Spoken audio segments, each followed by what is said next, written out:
Okay, what we've got here is, this is the Abm Evo 3. ABM stands for Aerial Bombardment Monitor. It was originally a small tactical battlefield device for, oh no, sorry, that was something else. It's actually the Ashdown base magnifier, isn't it?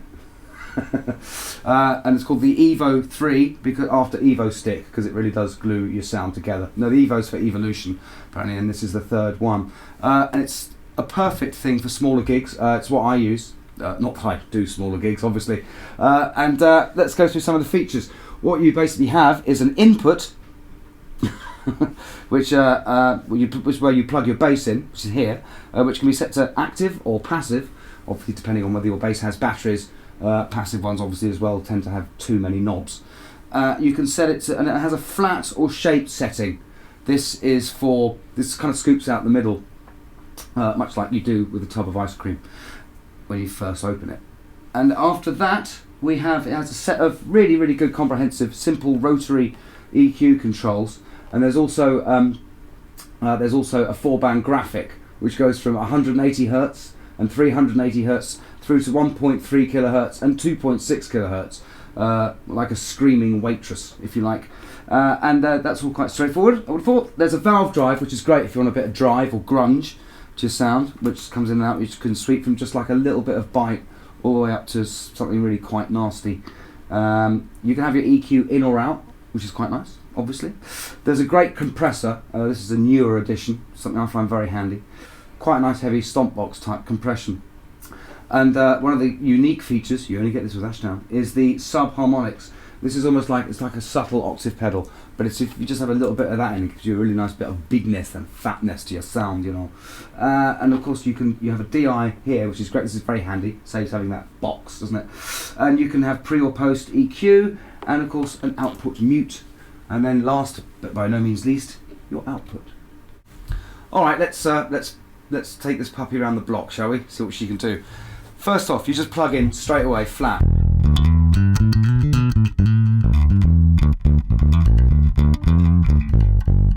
Really nice, warm, clean, usable sound.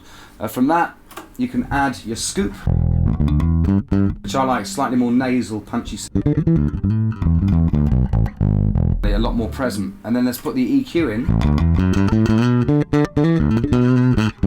Now we're really starting to cook with gas, and that, like by boosting some of these sliders, boosting the bass in, suddenly adding a bit of nice nightclubby type room.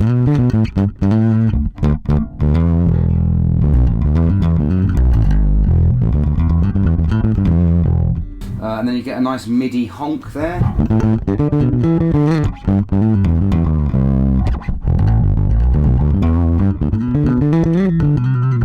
And of course you can have all the top in the world, like for instance if you like to slap.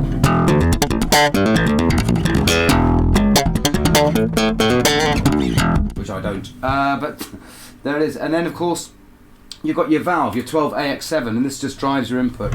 And then just by putting in a bit of that,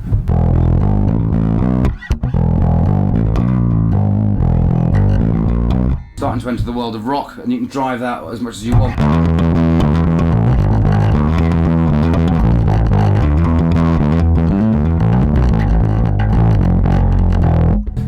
You get really stupid with that.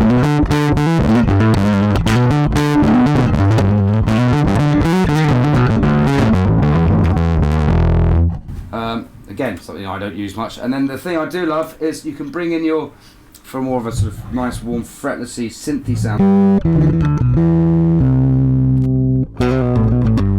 sub-harmonics.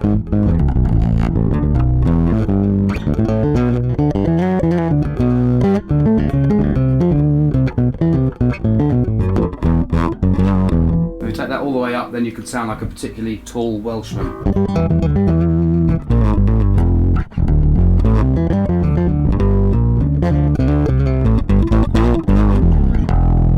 If there isn't enough punch, then of course we can add the compressor, and this goes everywhere from, it's a nice tidy sort of limiting to a real proper.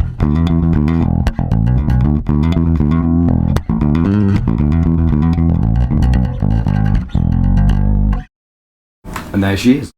And also sold separately with the ABM range. is the Ashdown 4-way foot switch, which controls your valve, EQ, compression and sub-octave. Just the job.